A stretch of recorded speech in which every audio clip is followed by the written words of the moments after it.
Здравствуйте! В эфире информационный выпуск Амши Юкшара. Я и мои коллеги расскажем вам о главных событиях дня.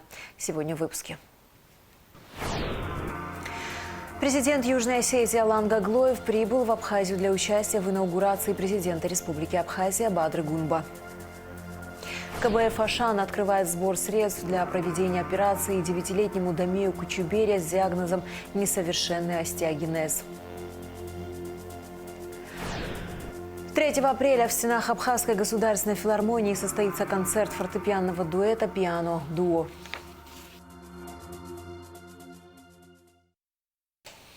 Исполняющий обязанности президента Абхазии Бадра Гунба подписал указ о мерах по сохранению водных биоресурсов. Согласно указу, предоставление лицензий на промышленную добычу водных биоресурсов приостановлены. Также временно приостановлена выдача нормативной документации на проектируемые и строящиеся предприятия по переработке рыбы. Кабинету министров поручено разработать предложения по эффективному государственному регулированию сохранения водных биоресурсов и устойчивому развитию промышленного рыболовства.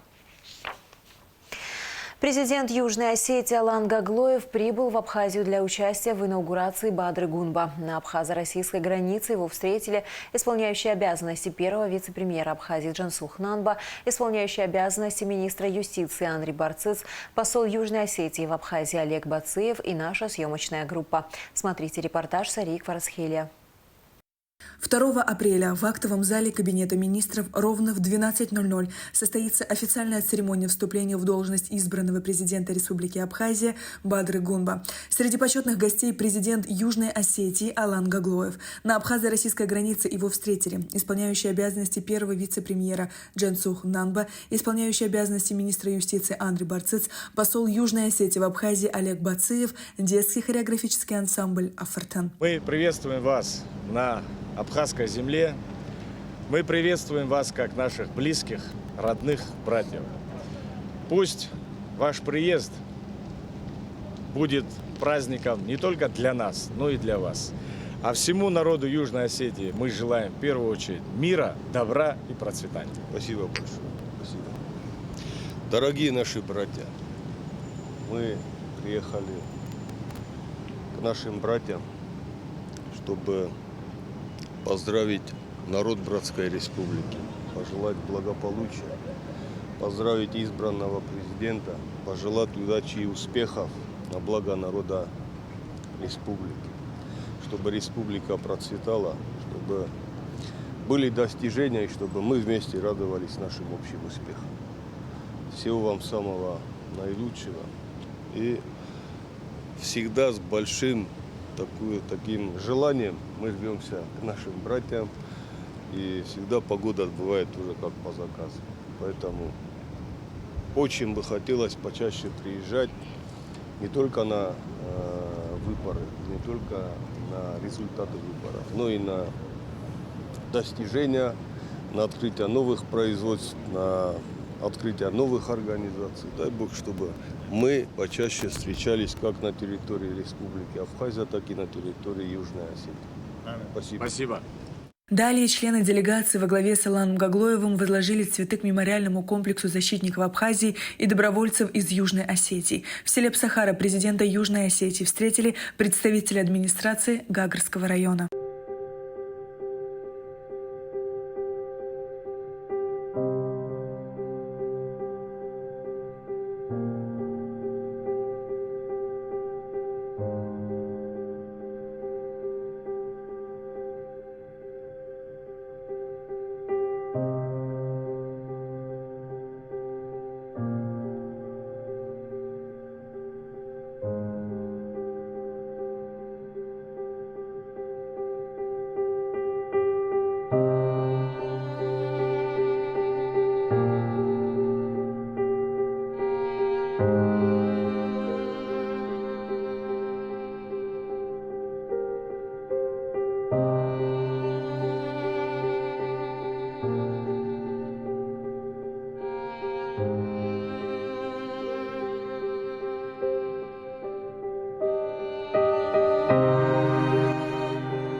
поездке Гаглоева сопровождают глава МЧС Ибрагим Гасеев, первый заместитель главы администрации города Цхинвал Николай Гаглоев и помощник президента Алан Плиев. Сария Кварацхеля, Адам Ирджения, Абхазское телевидение. Церемония инаугурации избранного президента Абхазии Бадры Гунба будет транслироваться на нашем канале в прямом эфире. Начало трансляции в 12 часов. С 1 апреля прекращается срок действия указа, исполняющего обязанности президента от 21 января 2025 года, в соответствии с которым было приостановлено плановое повышение тарифов на электроэнергию. Возобновляется действие постановления Кабинета министров от 7 апреля 2022 года, которое предусматривает ежегодное плановое повышение тарифов на электроэнергию. Подробная информация о новых тарифах будет опубликована на официальном сайте Министерства энергетики и транспорта. Завершились дистанционные этапы конкурса «Команда Абхазии». Всего было подано более 3000 заявок. 345 участников успешно прошли все онлайн-тесты. Дистанционная часть конкурса состояла из 2 этапов. Первый этап предусматривал оценку системного мышления и написание эссе. По его результатам в следующий дистанционный этап прошли до 600 участников, которым предстояло продемонстрировать свой управленческий потенциал. В ходе очного этапа участникам конкурса предстоит продемонстрировать профессиональные компетенции и навыки работы с проектами. Исполняющий обязанности премьер-министра Владимир Делба направил на рассмотрение исполняющему обязанности президента проект закона о внесении изменения в Уголовный кодекс Республики Абхазия для дальнейшего представления в Народное собрание. Законопроект предусматривает уголовную ответственность за действия по поиску и изъятию археологических предметов из мест залегания на поверхности земли, в земле или под водой при отсутствии разрешения. Проблема черных копателей существует в Абхазии почти все послевоенное время. Этот процесс охватил всю республику от берегов моря до высокогорья, и с ней стало очень сложно бороться. Частные лица завозят металлоискатели от самых простых моделей для поиска золота до более сложных. Постоянным нашествием копателей подвергается Маркузское городище. Более 150 грабительских раскопок было зафиксировано в Цибельдинском заповеднике. Недавно следы черных копателей были обнаружены в селе Гума на территории храма VI века. Гума-Хучи, древнее абхазское село, значит, и по сей день видны поселения. Поселение за поселением, усадьба за усадьбой. И, естественно, появились там и в духовном плане 2 церкви. Ну, пока известные 2 церкви. Один более-менее известный, вот, значит, древняя церковь, восстановленная в начале века. А другая церковь тоже не так давно найдена, хотя известие есть о ней, значит, упоминается. Вот эта церковь тоже развалины. И там появились такие гости, понапортили, значит, культурный слой перемешан, находки, последовательность, датировка, место расположения. Теперь такой информации нет. К большому сожалению, утеряно. Эти товарищи не успокаиваются, за ними следят. Значит, и МВД, СГБ, органы охраны, ученые беспокоятся. Их самих ничего не беспокоит. Я думаю, что ужесточение законодательства, которое сейчас предпринимается, возымеет успеха. Данные люди будут выявлены, привлечены к уголовной ответственности. Ответственность теперь высокая, от 5 до 6 лет и более. И штрафы теперь очень высокие.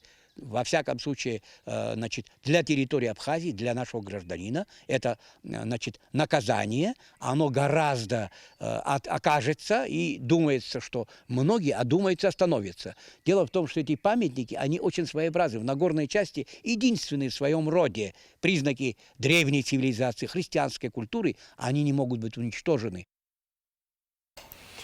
КБФ «Ашан» открывает сбор средств для проведения операции 9-летнему Дамею Кучуберия с диагнозом несовершенный остеогенез. Необходимо собрать более 3 миллионов рублей. Подробнее в материале Алики Трапш.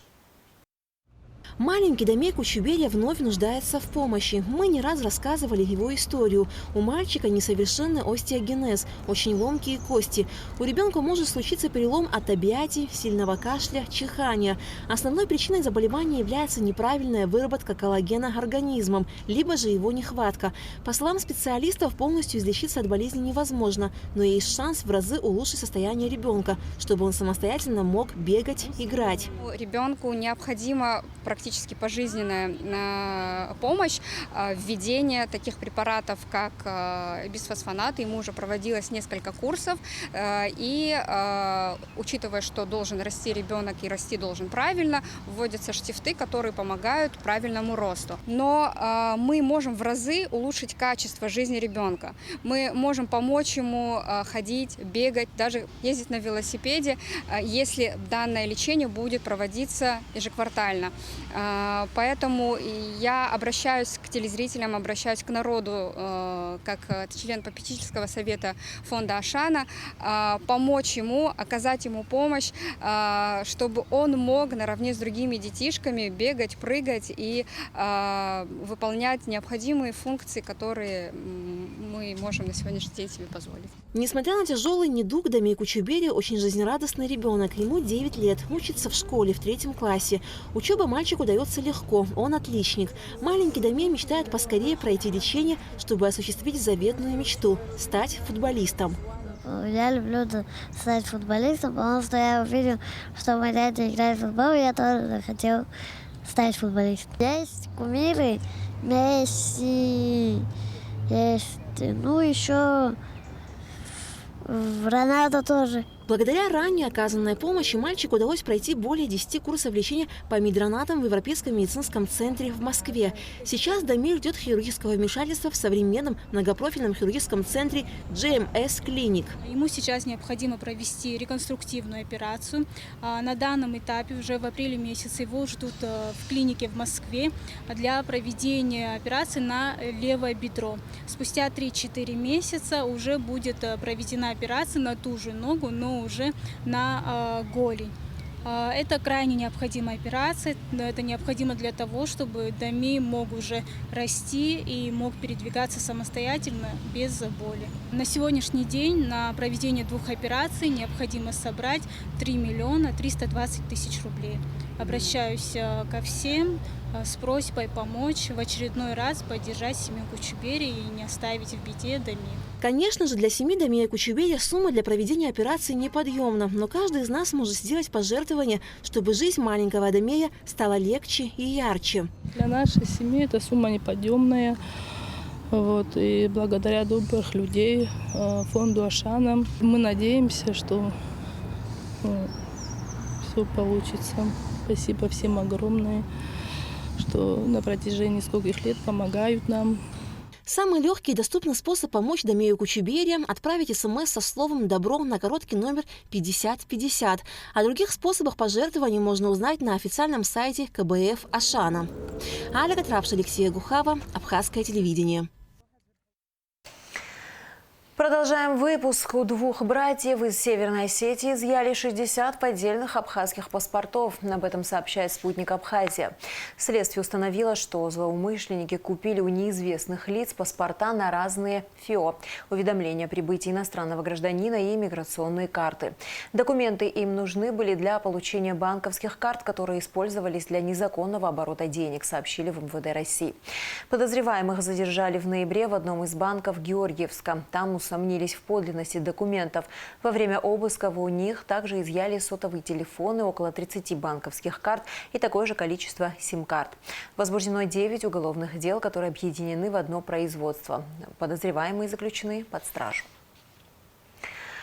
3 апреля в Абхазской государственной филармонии состоится ежегодный концерт фортепианного дуэта Нинель Бжани и Гулизы Авицба в сопровождении Государственного камерного оркестра под управлением Давида Терзяна. Наши корреспонденты побывали на генеральной репетиции и узнали, что на этот раз ждет любителей музыки. Репортаж Зины Ханагуа. Зал Абхазской государственной филармонии наполнен звуковой магией. Здесь музыка вдохновляет, впечатляет, а профессионализм поражает. Оттачивая звучание каждой ноты, музыканты тщательно готовятся вновь покорить жителей и гостей столицы.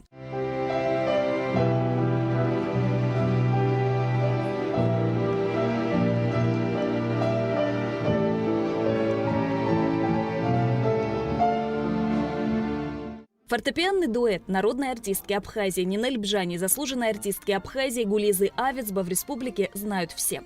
Талантливые пианистки, решившие попробовать себя в сложном, но интересном жанре исполнения, в 4 руки уже завоевали своего зрителя и пользуются в республике популярностью. Аккомпанирует им, уже по сложившейся традиции, Государственный камерный оркестр под управлением народного артиста Абхазии Давида Терзяна. Совместное исполнение требует особого музыкального чутья и идеальной синхронизации. А звучание 2 роялей в сопровождении камерного оркестра делает музыку намного ярче и полностью захватывает слушателя.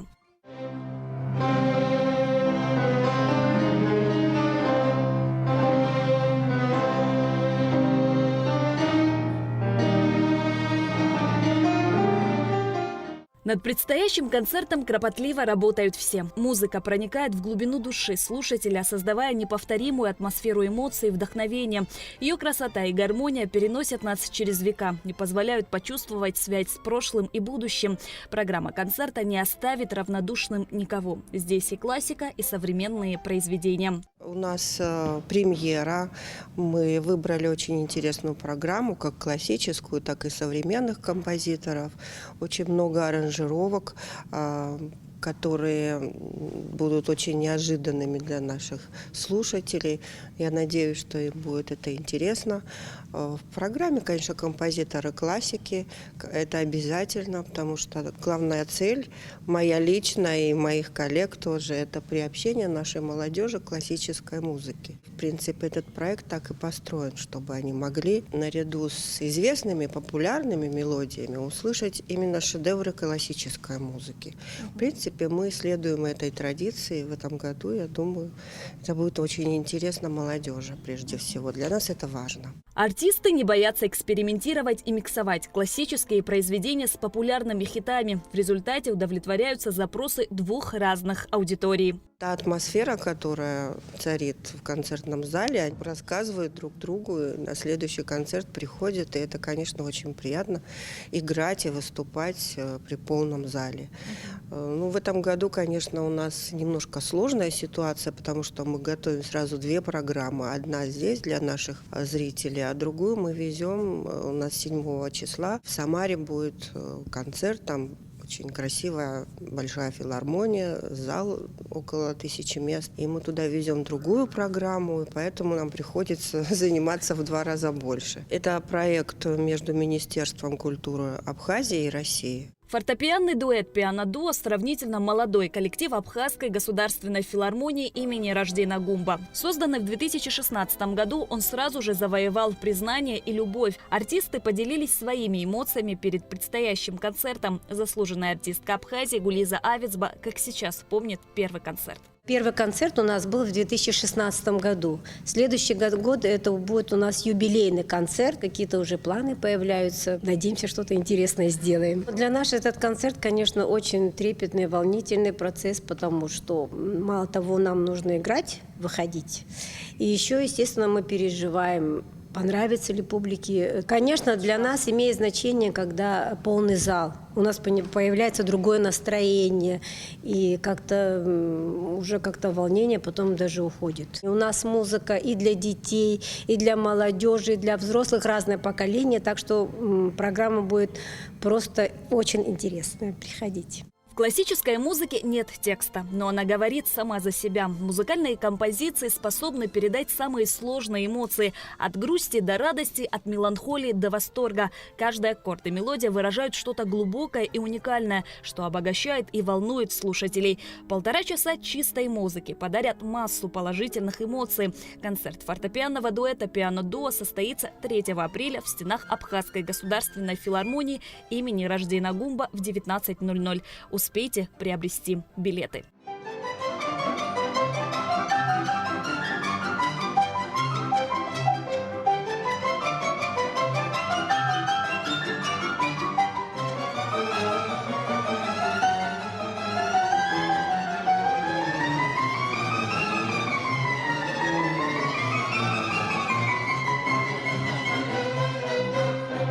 Шазина Ханагу, Камила Джопуа, Абхазское телевидение. И в завершении выпуска о погоде.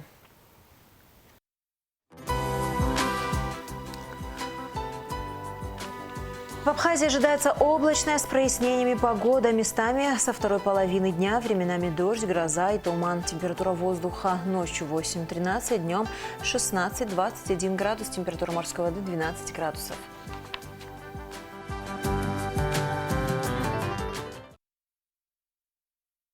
На этом наш выпуск завершен. До скорых встреч в эфире.